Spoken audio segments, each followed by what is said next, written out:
өкмөттү эле күтүп турбагыла. Токтомдун аткарылышы канчалык мыйзамдуу? Чындыгында токтомго туура эмес даярдалган. Айыл аймактарды бириктирүү демилгеси колдоого алынып, кечээ парламент биринчи окууда жактырды. Мындай реформанын максаты калктын жашоо турмушун жакшыртууга өбөлгө түзүү, жергиликтүү бийлик органдарынын жоопкерчилигин күчөтүү, ошондой эле чечимдерди ыкчам кабыл алуу, жергиликтүү бийликтин ишмердеген коррупциялык тобокелчиликтерди азайтуу жана башкалар белгиленүүдө. Учурда административдик аймактык реформанын алкагында айыл аймактардын саны 452ден 235ке чейин кыскарган. Эки облустун деңгээли Кара-Балта жана Кант шаарлары пайда болгон.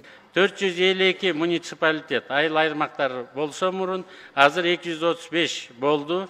Жана 8696 муниципалдык кызматкерден бүгүн 4768 кызматкер калып жатат. АТРдин дагы бир максаты бул жакырчылыкты каршы активдүү, дараметтүү жардамдарды көрсөтүү. 2022 жылы биз сиздерге отчет бергенбиз, 111 000 үй бүлөгүнү биз санариптик аймакка киргизе алдык. Аталган реформанын алкагында бир топ маселелер бар экени да маалым. Мыйзамды талкуулоо учурунда депутаттар тарабынан бир катар суроолор көтөрүлүп, эл өкүлү Дастан Бекешев өлкөнүн ири шаарларынын башкы пландарын жана башка шаар куруу документтерин даярдоо маселелерин тактаса, депутат Бактыбек Чойбеков административдик аймактык реформанын алкагында кийинки этаптарды ишке ашыруу маселелерине токтолду. Андан тышкары депутат Исхак Масалиев жалпы административдик аймактык реформа активдүү жүргүзүлүп жатканын айтып, каралып жаткан мыйзам долбоору кечигип киргизилгенин сындады. Уже ишке ашырылды. Айыл өкмөттөр жоюлду. Кызматтан кетишти, жаңы кишилер дайындалды. Айлык кетип баратат. Мыйзам кабыл алынган эмес. Бир аз мындай кынтыксыз эмес болуп калды.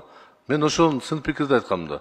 Убагында кылсак, эч ким каршылыгы жок. Мен деле колдогонго даярмын. Балким айрым жерлерде талаш болушу мүмкүн. Элибиз түшүнбөй калышы мүмкүн. Биз айыл өкмөткө кошпогула, тигиден бөлбөгүлө дегенде сөздөр болушу мүмкүн. Ал көпчүлүк учурда түшүнбөстүктөн болот да. Дагы бир катар депутаттар тарабынан дагы аймактардагы кылмыштуулук менен күрөш, ар бир айылда бирден айыл башчы болушун, кызматка тажрыйбалуу билимдүүлөрдү дайындоо, чарбалык маселелер, жергиликтүү шайлоолор, инвестиция тартуу жана башка бир топ сунуштар ортого салынды. Бирок башка маселе бар, санариптик сабаттуулук деген. Билбегендер бар, карыгандар бар. Жашы бирок 60тан өтүп калгандар бар. Ушуларга да бир мүмкүнчүлүк берсек болобу, балким 70ке чейин деле иштесе болобу. 5 миллион, 10 миллион, 20 миллион кээ айыл өкмөттөрдө анан уялбай өкмөттөн акча сурайт. Көпчүлүккө маалым болгондой, өлкө аймагында өзүн-өзү каржылай албаган дотациядагы аймактардын саны көп. Мындан улам бул реформа аймактардын өнүгүүсүнө мүмкүнчүлүк жараткан мыйзам катары бааланууда. Реформаны ушундай ылдамдатууга болгон аракетти биз кубатташыбыз керек.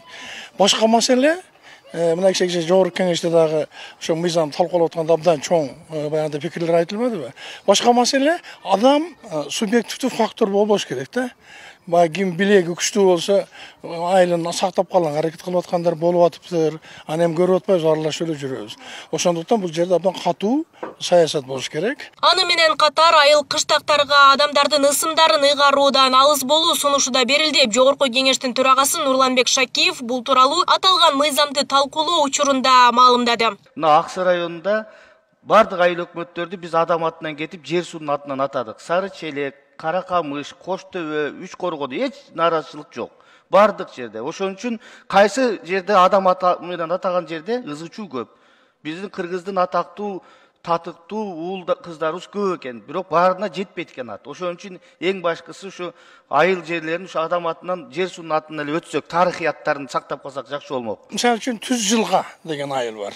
Бөрү көрбөс деген айылдар бар бизде. Төшөк салбас деген айылдар бар. Ал ошол тиги жердин географиялык өзгөчөлүгүн эске алып, узун жылга деп айтылып атпайбы? Ошо барлыгы бир кишинин атын коюп алып, анан кийин ал жерде талаш тарыш болуп, трайбализмди күчөтүүнүн эмне кереги бар? Белгилесек, аймактарды ирилештирүү мыйзам долбоору өлкө президенти тарабынан демилгеленген реформанын алкагында айыл аймактарынын саны 452ден 235ке чейин кыскарганы маалым. Нурзада Сыдыков, Арген Салбаров, регион Бишкек.